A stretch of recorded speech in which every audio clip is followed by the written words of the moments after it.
Muy buenas lentes, soy Isaki Mostazo, bienvenido a mi canal de YouTube. Como os prometí en el vídeo anterior, vamos a preparar un vídeo muy rápido explicando el doble agarre que preparo en mis piezas de tornería.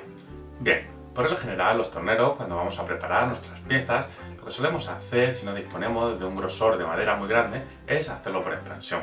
El agarre por expansión tiene un contra que cuando se está empezando puede ser un poco latoso, que es que si hemos preparado la parte exterior de nuestra pieza y hemos dejado poca pared, al ejercer la presión lateral, si nos pasamos de fuerza podríamos romperla.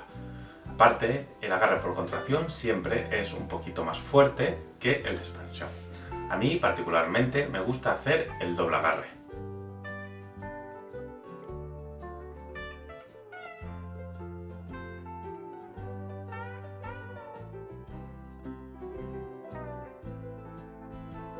Os voy a ir dejando las imágenes por aquí arriba de qué significa este tipo de agarre. Simplemente lo que vamos a hacer es rebajar con nuestro segador, dándole un pelín de forma de cola de Milano, pero sin rebajar todo el interior de la pieza. Así podremos introducir en el surco que estáis viendo las garras del plato de garra y podremos utilizar la compresión. Esto a su vez nos va a facilitar que nuestras garras no marquen la pieza y dejarla prácticamente acabada antes de darle la vuelta. ¿Por qué digo esto? Porque siempre las garras marcan nuestras piezas. Y ya que le vamos a dar la vuelta, lo normal o lo que siempre pasa cuando lo ponemos en nuestro plato de garras de este tipo, col o por expansión, casi siempre se desvía un poquito ese corte. Y siempre digo siempre, es muy raro que una vez que le demos la vuelta la pieza esté balanceada.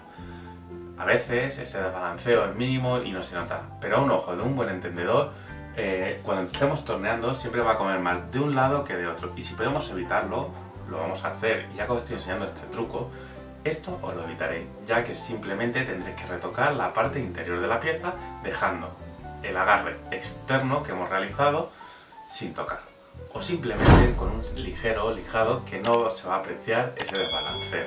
Esto os va a dar un plus a vuestros acabados y vais a ver cómo ese agarre os va a dar muchísima más confianza que el de por expansión, y sobre todo, como siempre os digo, cuando estamos empezando, que la seguridad tiene que ser máxima. Es un pequeñito truco que espero que os haya gustado. Nos vemos en el siguiente, liantes.